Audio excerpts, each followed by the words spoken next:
The cry of a concubine echoed off the gilded walls of the harem, but no one dared to respond.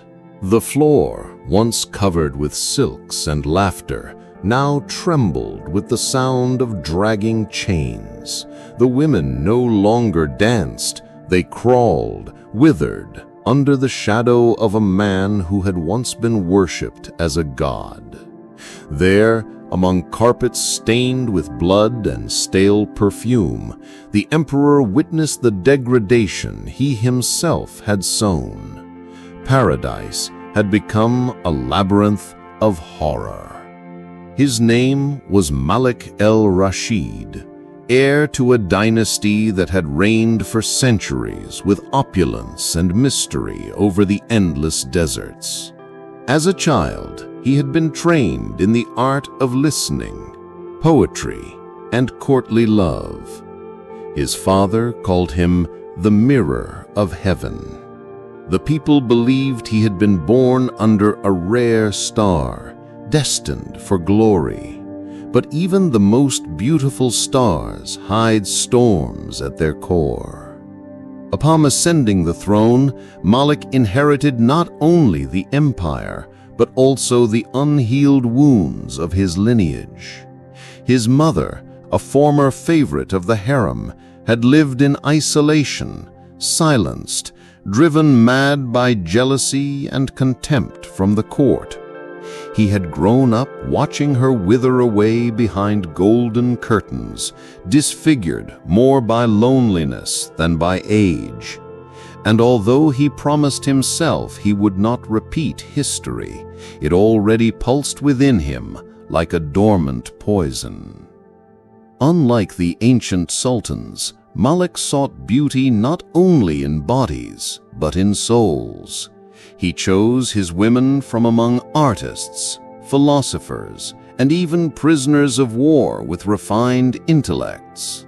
The harem became a garden of brilliant minds. For the first time, female voices echoed in marble halls, and debates were held amid laughter and veils. The court applauded him, but deep down they mocked him. They called him the lover of thinking lips. The veiled contempt of the nobles and the whispers of the generals hurt like invisible daggers. The emperor's masculinity was constantly questioned, and his authority was eroded by a court that confused compassion with weakness. Little by little, Malik began to doubt his own vision. Was it possible to rule with sensitivity in a world built on the sword and submission? Each of his gestures was interpreted as weakness, and each setback as an offense to the ancient gods. Until one silent night, he found an anonymous note left on his imperial pillow. Even the most beautiful flowers wither when they are loved too much. From that day on, Malik's outlook changed. Something broke inside him, and the man who wanted to transform power into affection began to see treason in every caress and conspiracy in every whisper. He decided to turn what was once a garden into a cage. The changes began almost imperceptibly, like the slow darkening of the sky at dusk. The harem parties, once filled with music, dancing, and philosophical debates, were temporarily suspended by order of the emperor. The women, once free to roam the halls and inner gardens, were given restricted hours, and daylight became a privilege granted sparingly. Malik justified his new rules as ways to preserve order and balance. He said that excessive joy confused the senses, that uncontrolled freedom weakened the soul. The older concubines tried to calm the atmosphere, recalling the days when he still smiled and recited verses about love and eternity. But the emperor's eyes were veiled, as if you were seeing another world that no one else could see. Little by little, rules of silence were imposed. Reading poems was forbidden, and musical instruments were confiscated. Even the sound of laughter was considered a sign of respect for sacred pain. The palace was plunged into silence, and with it came fear. The women walked like shadows, their eyes downcast, their steps light, their hearts constantly on alert. The first punishment was subtle. A young harpist, Lila, was locked in a cold chamber for 3 days for playing a melancholy tune in the hallway. When she returned, her fingers were purple and her eyes were dull. She no longer spoke. Her silence became an omen, like the first howl of the wind before a storm. Malik began to frequent the harem less, but his presence was oppressive. Armed guards began to patrol the corridors that had previously been watched over by friendly eunuchs. Hidden cameras were installed, and anonymous reports began to be taken seriously. An atmosphere of espionage and paranoia spread like invisible smoke. The intellectuals were isolated. Rania, the blind poet, had her writings confiscated. Yasmin, the mathematician, was taken to the lower levels of the palace, accused of inciting inappropriate questions. The women did not understand how they had become enemies of the empire they had helped to enlighten with their wisdom. What had been a garden became a prison, and what had been light became calculated darkness. People outside the walls still saw the harem as a symbol of splendor and beauty, but those who lived there knew that paradise had been replaced by a ritual of constant surveillance. The nights grew long and dreamless. The women slept in heavy clothes, fearing they would be dragged out in the middle of the night to the corridors that now led to nameless rooms. The emperor, once a lover of poetry and tenderness, now reigned as an inquisitor. He claimed to seek purity, but his concept of purity was perverse. It consisted of blind obedience, absolute silence, and the total absence of desire. And the harem, built on promises of delicacy, became the scene of a cruel experiment. It didn't take long for punishment to become policy. Malik created the Emotional Correction Section, a secret wing within the harem dedicated to the sensitive re-education of women considered disobedient or overly emotional. The entrance was a white marble arch sculpted with flowers, a cruel irony since nothing bloomed inside. Punishments became rituals. There were public humiliation sessions, ice-cold baths, prolonged fasts, and interrogations in which the only acceptable response was guilt. Malik believed he was saving these women from themselves, that pain would be a kind of baptism. Love had become punishment, and mercy a form of control. The people began to suspect something.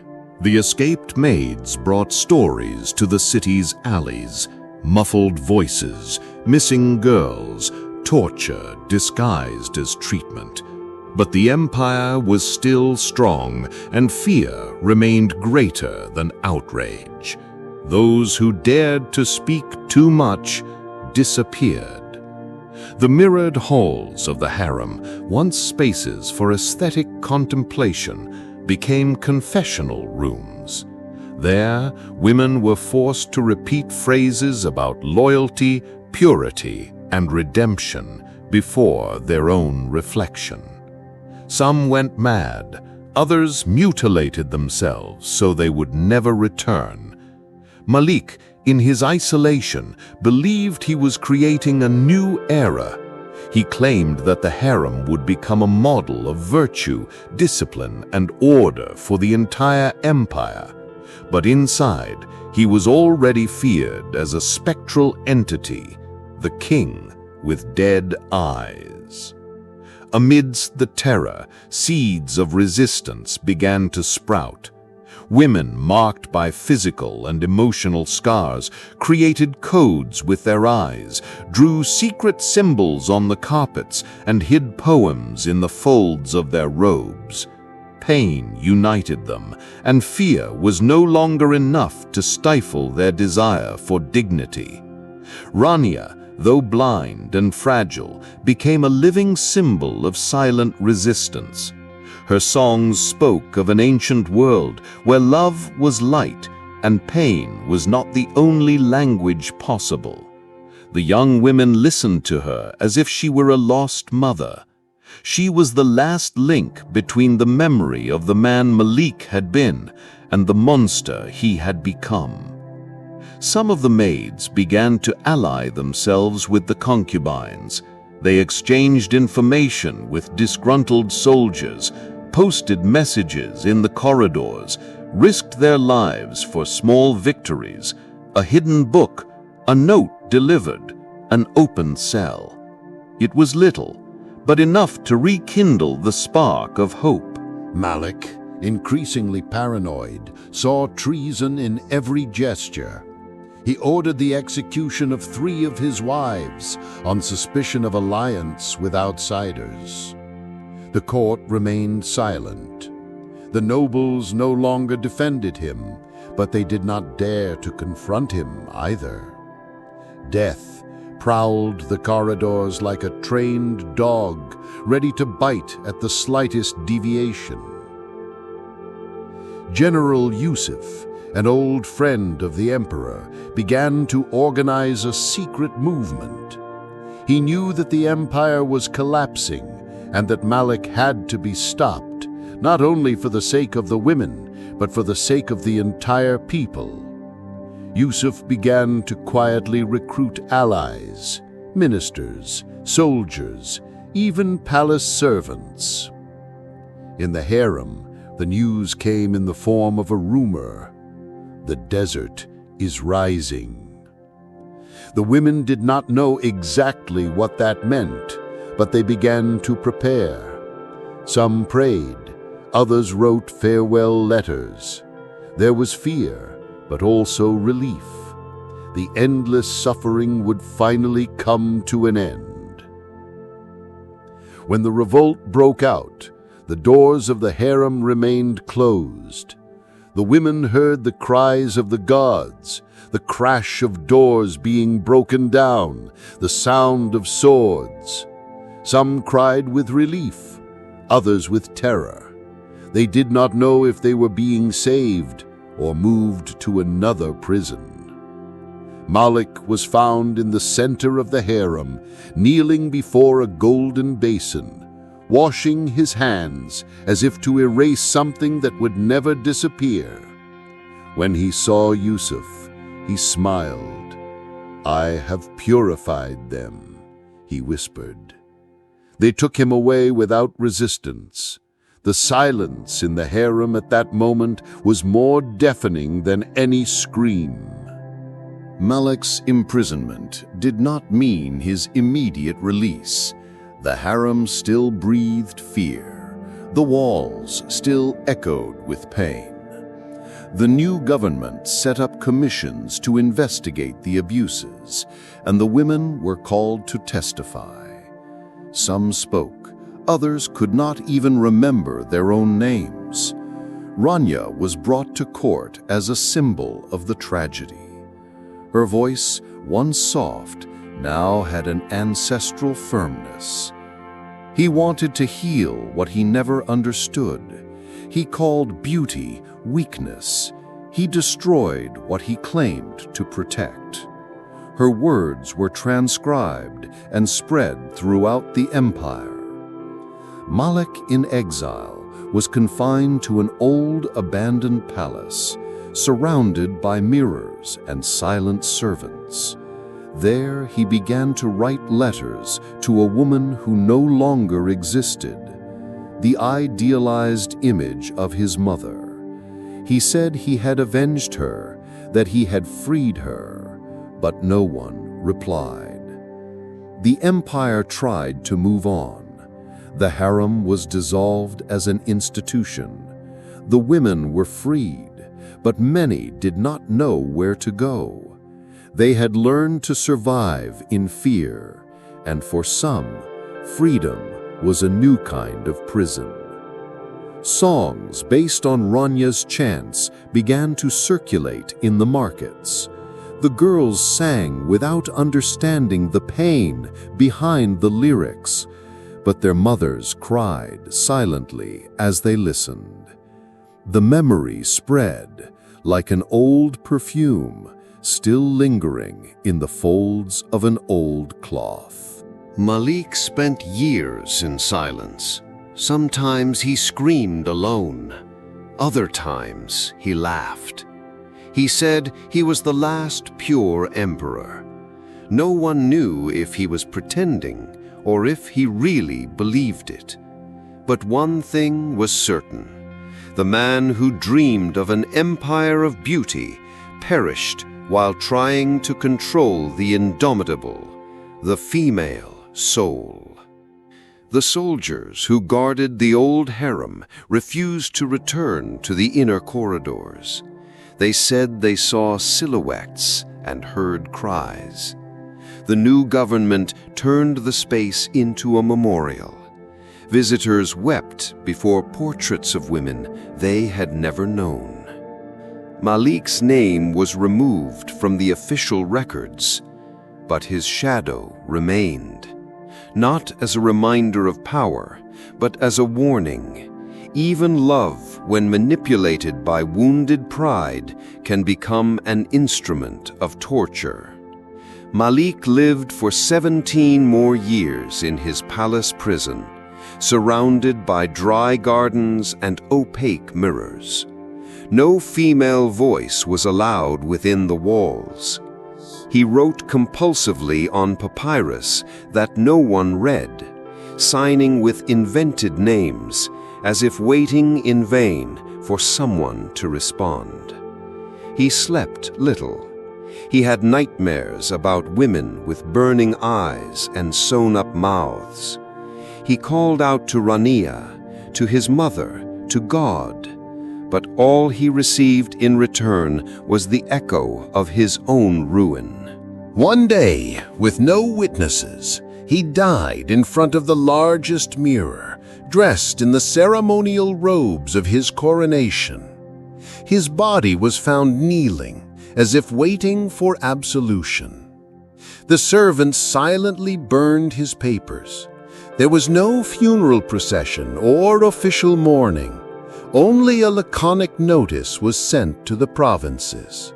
The last emperor has departed. Let memory judge him. In the harem-turned-memorial, flowers are left every year in front of the cell where Rania lived. A recording of her voice echoes softly between the walls. At last they have silenced the fist. Now let the seed speak. Visitors do not fully understand the meaning, but they weep. There where love was tortured and beauty violated, an indomitable memory sprang forth. Malik's tragedy is told to daughters on stormy nights as a warning. They say he wanted to purify love, but he contaminated it with pride. That he tried to control the female soul without ever listening to it. His story became legend, and his legend became an open wound in the history of an empire that dared to turn wisdom into captivity. Some of the women who survived the harem became spiritual leaders, artists, healers.